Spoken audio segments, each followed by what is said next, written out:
商周、稷下，春秋战国，秦灭六国，汉推翻秦国，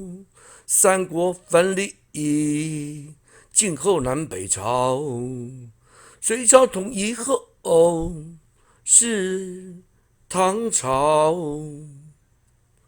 南宋接北宋，晋国灭了，蒙王金松建元朝，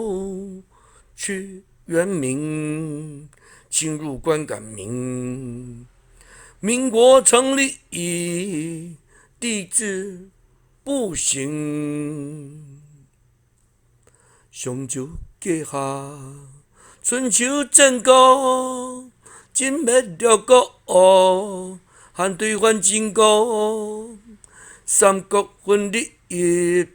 晋后南北朝，隋朝统一后是唐朝，南宋接北宋，金国灭了，蒙金松建元朝，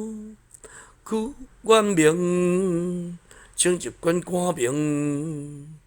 民国成立，帝制不行。